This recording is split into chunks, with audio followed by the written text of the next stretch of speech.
Welcome to the sunny island of Barbados. My name is John Snide. Today, we're going to be talking about how we communicate using our five senses. And we'll talk a little bit about the sixth sense. The body's sixth sense. We have more than five senses. Most people take the faculties of sight, touch, smell, taste, and hearing for granted. Recent findings suggest we may have abilities we never suspected. Yes, humans have five senses: taste, smell, vision, hearing, and touch. However, an unappreciated sixth sense called the proprioception allows us to keep track of where our body parts are in space. Each sense provides different information and is combined and interpreted by our brain. Our dominant sense is sight. Hearing is our most sensitive due to the range of loudness which can operate. Today we are talking about the senses. An interpretation from a course I attended which brought this situation to light and gave me an understanding far better than just the text I read earlier. It suggested to me that there was more to our sense in the sense of a dominance. Our sight, the lecturer said, most persons use, as he said, we perceive 80% of our impression by our sights. But yet, there is a specialty about persons who use their sight, and they call seers. This is what I mean. As a young boy growing up, I can visualize things, I can see things, I can understand things by just looking at them. I can conceptualize. If I have to do something, I have to write it. I have to put it in a place where I can see it. And there are more people like that, like me. And then there are persons who you have to tell things to, who is called hearers. And the only way that they understand what you're saying is if they're hearing. Then there are persons of taste. Now, that is one of the most difficult ones to define. A person whose dominant sense is their taste. But you have ever run into a person that can't stop talking? That is what we're talking about. And everything that person has to have the last word.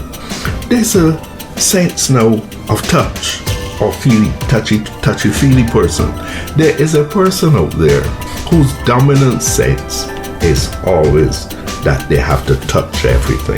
Have you ever walked into a room where a person says, "Boy, today you smell good"?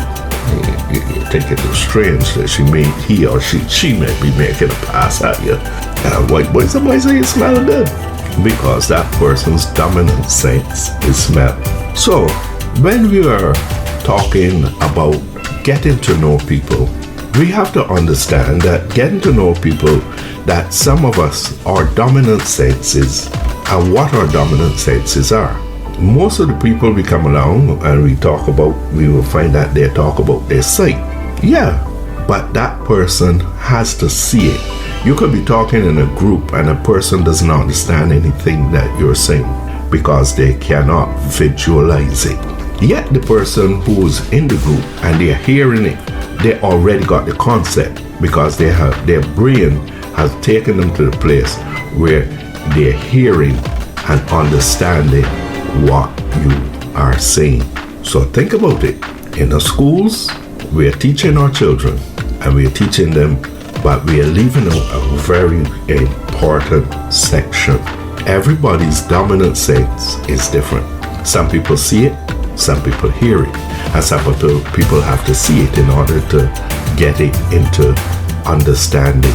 When I was going to accounts course, here I was as a youngster doing this course in accounts. I've done O-levels, failed miserably at doing the same basic accounts, but went to BIMAC and the teacher can show me in a graphic. I went on to community college where we were doing T accounts and you had to draw up a T. The instructor called you a polyglot. And some persons who around my age group who had been trained by that particular lecturer would know who I'm talking about. If you cannot do a T account, and that was good for me because I understand what is a debit and a credit very clearly. And I can understand because I can perceptualize, I can count. My brain can work in the way to understand what is called a T account. I know where to put my credit, I knew where to put my debit, and that is what I'm talking about. The way that we can see things. Recently, I decided to set up a garden, instant kitchen garden.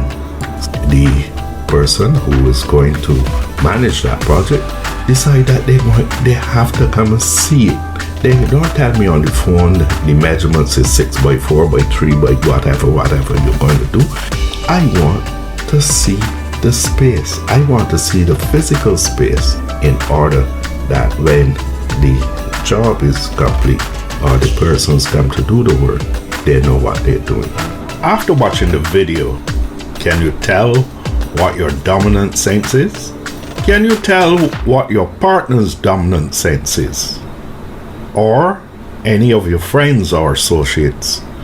Just write in the comments below, and I'll see you in our next video.